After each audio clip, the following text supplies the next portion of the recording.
Hello बच्चों, welcome to the YouTube channel of Suraj.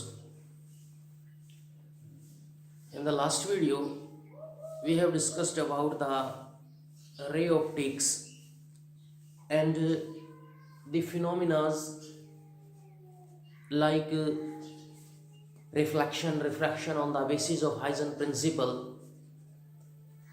Now in this method, in this video, हम discuss करेंगे आज condition for constructive and destructive interference. Conditions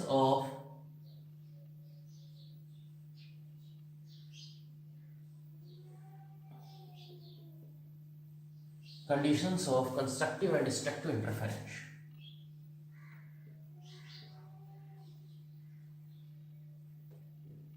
Constructive and destructive interference of light. Interference एक phenomena था, आपको पता है. Interference Young's double slit experiment ने ये बातें बता दी थी कि जहां पे भी क्रस्ट और क्रस्ट अगर टकराएंगे वहां पे एक हाई एम्पलीट्यूड वेव मिलती है, जहां पे क्रस्ट और ट्रफ टकराएंगे वहां पे लो एम्पलीट्यूड मिलेगा. और हमें ये बात भी पता चल गया था कि इंटेंसिटी है that is equal to I R. Intensity अभी निकालेंगे उसका रिलेशन वेग. उसका जो इंटेंसिटी का फॉर्मूला होता है, intensity is directly proportional to square of the amplitude होती है किसी भी वेव के अंदर. हाई एम्पलीट्यूड मिल गया, इसका मतलब हमें ये बात भी पता चली कि वहां पे एम्पलीट्यूड हाई है तो इंटेंसिटी ऑफ द लाइट भी हाई होगी. जहाँ पे इंटेंसिटी कम है, जहाँ पे एम्पलीट्यूड कम है वहां पे इंटेंसिटी कम होगी. वहां पे अगर हाई इंटेंसिटी है ब्राइट बैंड का मतलब कंस्ट्रक्टिव इंटरफेरेंस, और जहां पे डार्क बैंड मिलेगी वहां पे डिस्ट्रक्टिव इंटरफेरेंस. और डार्क और ब्राइट बैंड का मिलना डिपेंड करता है इंटेंसिटी के ऊपर. और इस इंटेंसिटी के ऊपर हम कंडीशन से कहते हैं कि हमने दो वेव मान let two waves having phase difference, क्योंकि सारी बातें डिपेंड करती थी वो फेज डिफरेंस के ऊपर करती थी. Phase difference having phase difference as phi. कोई भी एंगल हमने उनके बीच का एंगल दोनों वेव्स के बीच का ले लिया, represented by y1 is equal to a sin omega t. Wave की रिवर्स इक्वेशन है +1 के अंदर आ चुकी थी. b sin omega t plus phi second equation. ये दो वेव है, ये दो wave represented by this equation. a and b are the amplitude of two waves. a का एम्पलीट्यूड फर्स्ट का a है तो उसकी इंटेंसिटी में I1 मानूंगा जो डायरेक्टली प्रोपोर्शनल होगी a स्क्वायर की. b का एम्पलीट्यूड क्योंकि डिस्प्लेसमेंट y2 है, b का एम्पलीट्यूड b है तो उसकी इंटेंसिटी मैंने I2 मान ली that is directly proportional to b square. इनका phase difference between the two waves that is represented by phi. यहां मैंने दिखा दिया. ये वेव आगे चली हुई है फाई फेज से, फाई एंगल से. Now according to superposition principle क्या कहता है कि total displacement of the two waves that is given by y1 plus y2 that is equal to, मैं दोनों को जोड़ देता हूं, a sin omega t plus b sin omega t plus phi. यहां साइन a और साइन b का formula लगा के हम इस इक्वेशन को खोल लेंगे. This implies y becomes equal to a sin omega t as it is plus b sin a cos b. sin a की जगह ओमेगा t, b की जगह फाई प्लस b बाहर मल्टीप्लाई में था ही cos a sin b, cos a की जगह omega t into b की जगह sin फाई. यहां से साइन ओमेगा टी कॉमन आ रहा है. देखो तो इक्वेशनों के अंदर साइन ओमेगा टी कॉमन आएगा, ये साइन ओमेगा टी कॉमन आ गया. देखो इन दोनों इक्वेशनों में से दिस इंप्लाइज, मैं यहां लिख रहा हूं y is equal to a plus b cos phi that is sine omega t taken as common plus b sine phi को मैंने आगे लिखा हुआ है इनटू cos ओमेगा टी. इसी इक्वेशन में हम पुट करेंगे, putting a plus b cos phi that is equal to R cos theta and b sine phi that is equal to R sine theta. आपको याद भी रह जाएगा, ये कोस फाई की जगह कोस थीटा रखा है, साइन फाई की जगह साइन थीटा रखा है हमने। इतनी बड़ी बात है, थोड़ा सा छोटा सी बात है, ये पुट करनी पड़ती है हमें रिजल्टेंट एम्पलीट्यूड निकालने के लिए, रिजल्टेंट वेव की इंटेंसिटी फाइंड आउट करने के लिए। मैं यहाँ पुट करता हूँ दिस इंप्लाइज, इसको इक्वेशन नंबर मैंने फर्स्ट थर्ड मान लिया, इसको फोर्थ दैट इज फिफ्थ, फिर फोर्थ और फिफ्थ को हम थर्ड के अंदर पुट करते हैं। y is equal to R sign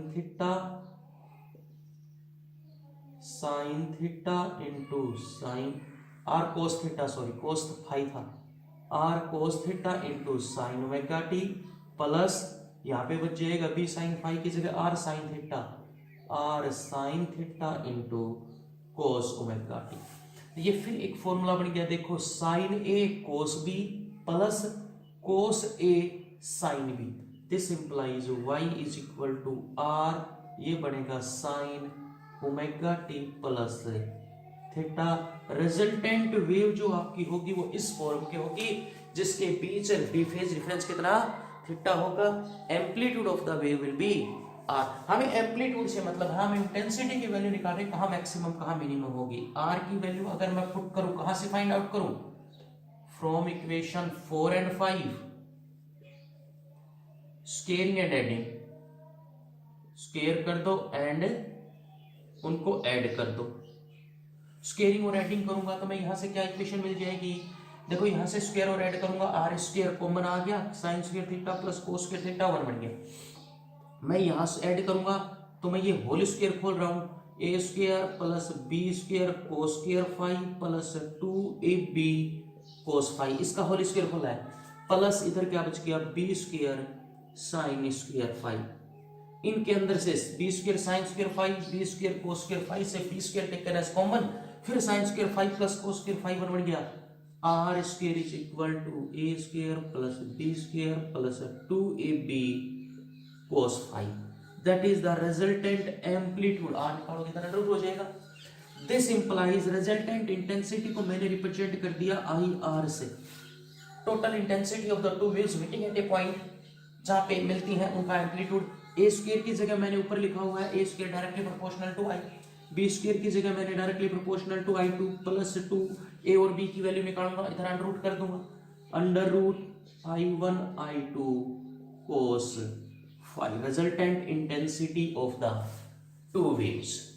और इस रिजल्टेंट इंटेंसिटी के अंदर मेन बात देखना कि ये रिजल्टेंट इंटेंसिटी है टू वेव्स की, जो i1 i2 plus 2 under root i1 i2 cos phi, और इस टर्म को इंटरफेरेंस टर्म भी बोलते हैं, 2 under root i1 i2 cos phi को, that is also known as interference term. Interference होगा तो ये टर्म आएगी, अदरवाइज IR कितना आएगा i1 प्लस i2। अब मैं कंडीशंस की बात करता हूं, हमें इंटेंसिटी का पता चल गया, पहले लिख रहा हूं मैं कंस्ट्रक्टिव इंटरफेरेंस, कंस्ट्रक्टिव इंटरफेरेंस। और कंस्ट्रक्टिव इंटरफेरेंस जब होगा जब IR maximum, constructive interference bright band जब होगा इंटेंसिटी मैक्सिमम हो, इंटेंसिटी मैक्सिमम IR मैक्सिमम होगा, then cos phi is maximum, और कोस फाई की मैक्सिमम वैल्यू हमें पता है +1 होती है, कोस फाई की मैक्सिमम वैल्यू दैट इज +1। अब +1 कहां होगी फाई की वैल्यू, this implies phi will be equal to, that is equal to, अगर मैं जनरल लिखूं that is equal to n pi, जहां n पाई होता है वहां पे सॉरी 2n पाई, n पाई के ऊपर तो हो सकता है ना 2n पाई की वैल्यू जनरल टर्म लिखी है मैंने कि फेज डिफरेंस दोनों वेव के बीच 2n पाई, where n is equal to 0 1 2 3, 0 के ऊपर 1 होगी, उसके बाद 2 पाई पे, उसके बाद 4 पाई पे, उसके बाद 6 पाई पे, जनरल टर्म फेज डिफरेंस इतना होना चाहिए।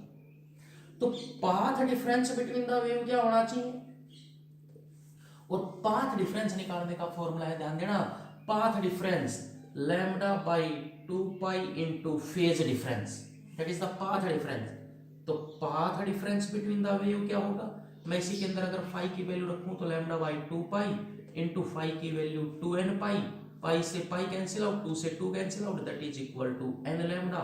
Path difference between the waves must be n lambda, n की वैल्यू 0 1 2। अगर 0 पाथ डिफरेंस है तो दोनों वेव जहां पहुंच रही हैं जिस पॉइंट के ऊपर वहां पे सेम डिस्टेंस ट्रेवल करके पहुंच रही हैं, path difference will be 0।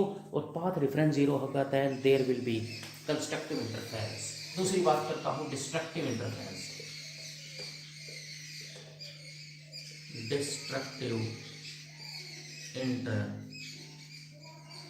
Interference और डिस्ट्रक्टिव इंटरफेरेंस का वो क्या होगा कि आई आर, डिस्ट्रक्टिव मतलब डार्क बैंड, डार्क बैंड मतलब आई आर क्या होना चाहिए मिनिमम। और आई आर मिनिमम कब होगा जब कोस फाई, इस इक्वेशन से कोस फाई क्या हो मिनिमम, और कोस और साइन फाई की मिनिमम वैल्यू आपको पता है -1।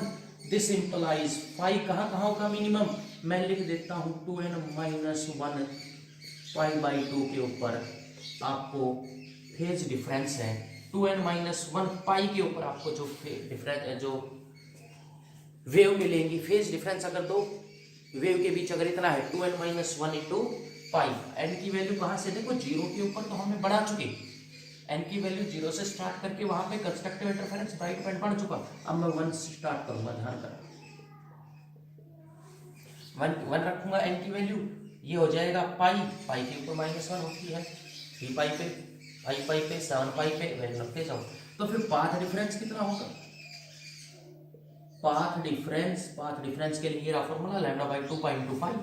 तो λ/2 पाई इंटू 5 की वैल्यू यहां से पुट कर सकते हो 2n - 1 इंटू पाई, पाई से pi that is equal to 2n - 1 into λ/2 path difference between the two waves.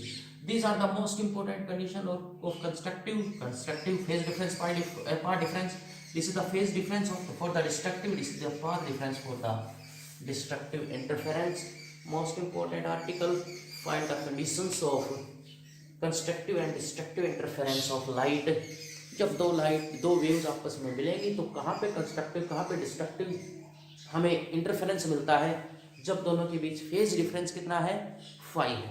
Path difference distance travelled by the wave है एक उस पॉइंट तक पहुंचने की जहां से दो स्लिट से जो वेव आ रही है उनका। This is all for today, thanks, have a nice day.